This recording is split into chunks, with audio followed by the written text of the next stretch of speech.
Hey guys, Steve Tan here. So I want to go through this video with you guys on what not to sell. I know some of you guys are just starting out and you're really excited and you want to get into the game of getting profits fast and having a lot of products to sell, right? All right, just slow down your pace a little bit, just hang on and go through this video with me, and I'm just gonna advise you guys what kind of products not to sell on your Shopify or any e-commerce store out there. All right, okay, this is gonna save you guys a lot of trouble, a lot of like lawyer letters, a lot of DMCAs. Your ad accounts are gonna get in trouble if you do not heed my advice in this video. All right, so let's just go through here. First things first. All right, okay, so first things first, we want to avoid all copyright or trademark products. All right, what I'm referring to trademark or copyright products is like, I'm sure all of you guys here have heard of like Spider-Man, Iron Man, Thor, Game of Thrones, or like any Marvel, or like, Batman. All this kind of like superhero kind of things are all like copyright or trademark products, right? You also want to avoid all the products like Louis Vuitton, Nike, Gucci. I mean, like, you're trying to, like, if you're selling these kind of products, you're basically reaping people's intelligent IP, right? You're just taking advantage of people's IP, and like, you do not want to do that because all these companies have like huge amount of like budgets to like really send lawyers to like sue you, or like they're gonna send cease and desist if you're like, big infringers. They're gonna make sure you pay for that. So kind of like, you want to avoid selling all these products. And the thing is, why? All right, let me just give you guys a quick overview of why we should not sell these products, right? First things first, you're gonna get in trouble with your lawyers because you're infringing their intellectual property, which is IP. Second, you're gonna get complaints in Shopify. You're gonna get like DMCA complaints, which will result in your post being removed by Shopify, and you're only given 24 hours to respond. If not, Shopify is gonna they're just gonna remove it no matter what, right? If you have evidence, they're gonna like, you're gonna take 2 weeks before you can get any you're gonna have 2 weeks for them to go back and forth to explain if you have like the right to sell it, or if it's a misunderstanding or something else, right? But once you get a DMCA from Shopify, you have 24 hours to remove it, or else Shopify will step in and remove your product. All right. The third thing is like, your ad accounts is gonna suffer, all right? Because all these guys have like, full time, or like, 24 like people watching over like Facebook and all the social media channels, and they're really strict because like people who sell these kind of products have to pay like a fee, like, a patent fee, or whichever, like, whichever copyright and all kind of licensing fees they have. If you're selling it without their like license or permission, you're gonna get in trouble, and they're gonna send DMCA complaints, or they're gonna log complaints with Facebook, which will result in your post being removed by Facebook. Like, you're gonna receive like an email from Facebook saying that, all right, you have infringed, or like you have a complaint by like the trademark or copyright owner. Here's why we removed your ad. All right, once you receive this, your ad account will be flagged. All right, if you have one or two times, it's still okay, but it's like nowadays Facebook is getting strict, really strict. And like, I've heard horror stories that like they even got like, the first time one of my students sold this kind of products in before, they do not know what to sell, and they just kind of got excited and started selling all these kind of products that they thought it's cool, right? So their ad account got flagged when they received the email from Facebook. Facebook shut and banned his ad account. So he's kind of like banned from like selling on like promoting and advertising on Facebook, right? And he has to go through a lot of different like, ways to kind of like, set up new ad accounts, set up new credit cards, set up new sites, because like Facebook doesn't want to be like in trouble with like all these copyright owners, because once they email Facebook saying that you have infringed on their patent or their trademark, Facebook has to act and remove your ad, or else they will get in trouble with like all these people. It's called the DMCA complaint, which like, it really, Facebook is really quick in like resolving all these issues, and they want to make sure their platform doesn't have all these advertisers. That is why I strongly suggest and advise you, if you guys are just new and just like really excited and want to like make sales, please still avoid all these products no matter what. It doesn't make financial sense, because like this is a business that is not going to last, right? Like you guys are gonna get in trouble. You're gonna like use all the money that you earn in like lawsuits or whichever cases, and I do not want you guys to get into the trouble as per like a few of the case studies I've seen before. It's not worth the time, it's not worth the effort. So stay away from these products, and you'll be at least safe from all this other like minor minor kind of like problems in the dropshipping business. All right. Okay. The next thing is I'm gonna go through some of the restrictions on why we should not sell oversized products or too heavy products. All right. Okay. So because we're gonna use ePacket, right? Most of the products we're gonna use ePacket because it's one of the best and cheapest and trackable option in China, right? So the only restriction that ePacket has is you cannot ship something more than 2 kg, right? If you are shipping something more than 2 kg, you're not going to be able to use ePacket for shipping. You're going to use a different option, which makes it a trouble because like you're going to have a supplier source for a different shipping options which you probably are not familiar with, and probably it doesn't have tracking option or whichever like disadvantages it might have. So we highly recommend that you avoid products that's over 2 kg, and for us the ideal sweet spot is anything within 1.5 kg. It's all good. So we sell a lot of products which is around in 1 to about 1.2 kg around range, because like it's our comfort zone to kind of sell, like you don't want to always sell like things that's like really heavy. Anything above 1.5 kg is already considered heavy in drop shipping. And the thing is, like anything above like 1.5 kg, the shipping is really expensive, and it might eat into your profits if you're not careful with it. So the next thing I want to highlight with you guys is sometimes when the supplier sends you a product sample, right? You send a product sample, and just to save on weight, like what happened to us before, like last time when we were traveling, so we had the supplier ship like without the packaging. So he sent like all the products with bubble wrap products there to protect like it from damage. So the moment we received it, and he gave us like and we kind of like overlooked the fact that it was without like the packaging, and like we didn't know the packaging was over like 200 to 300 grams, right? So when we started shipping, we kind of overlook this part.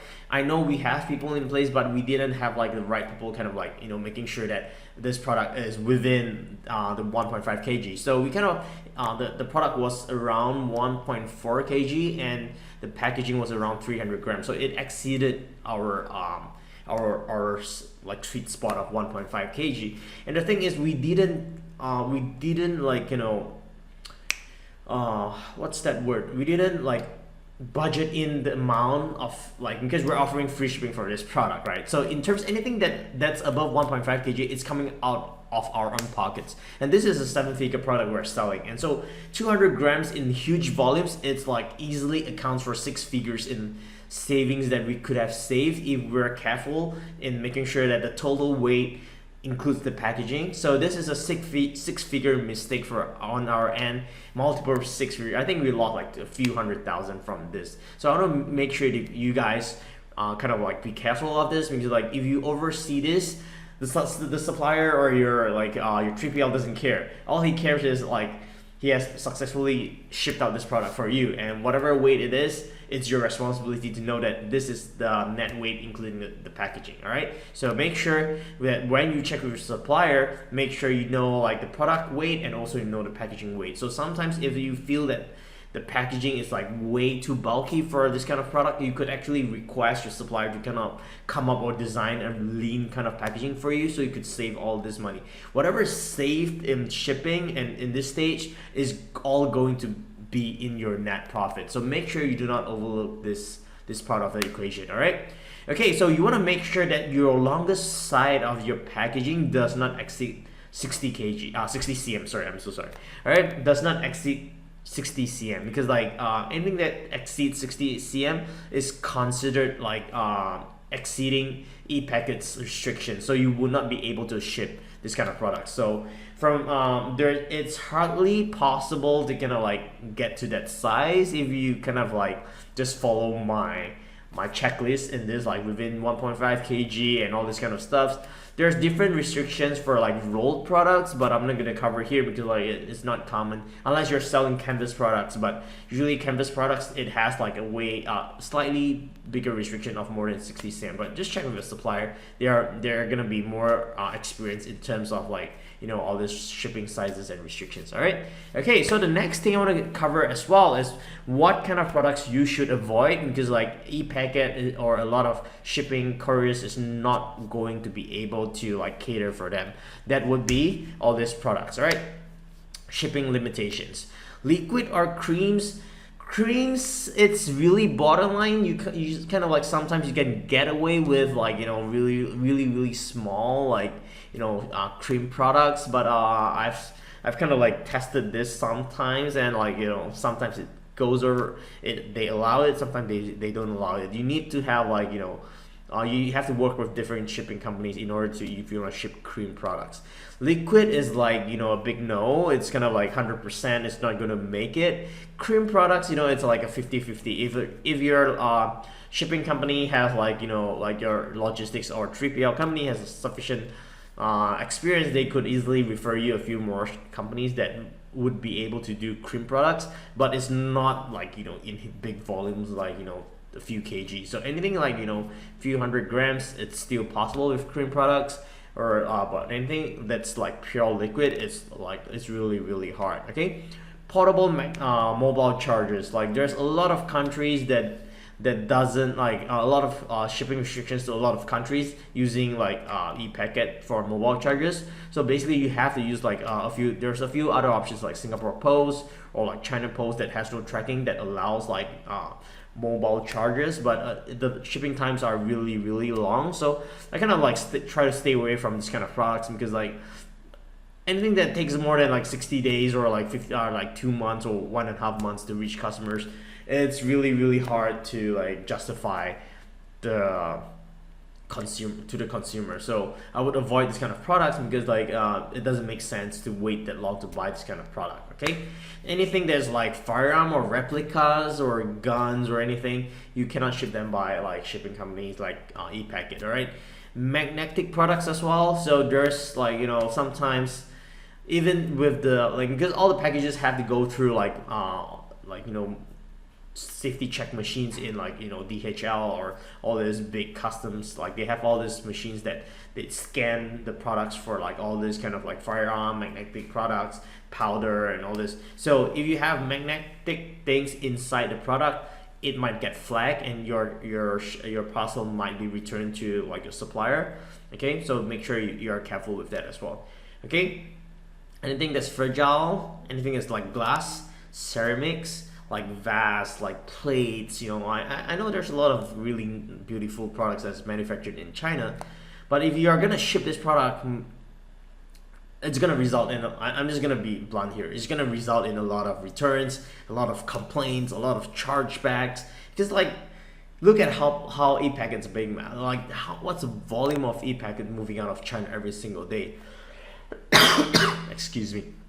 So these packets are gonna be like smashed or crushed. So you want to avoid these kind of products, because like it's not gonna go well with the consumer if they order something and it's gonna be like received in like broken state. So I would definitely stay out of fragile or glass or ceramic products.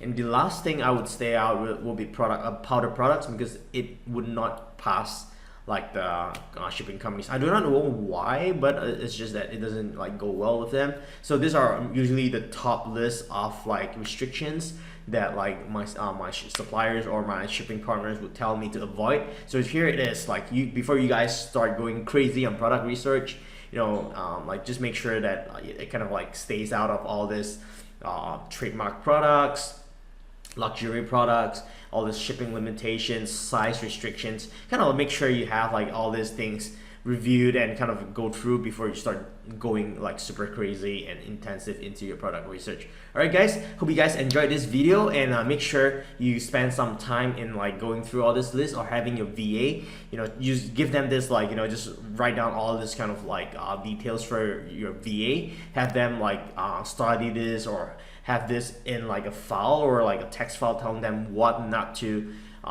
research when, like, going through the list of products in, like, be it Alibaba, Taobao, or Amazon. Just tell them to avoid all these kind of products, and it will make your life easier before you go through the big list of the products that they have come back with you. You don't want to have like them going research, doing so much effort, and you didn't guide them enough, and they're coming back with all these kind of products that's all in the restrictions. It's going to be a waste of time for you and also your VA or your staff. All right, guys, we guys enjoyed this video. I'll see you in the next video.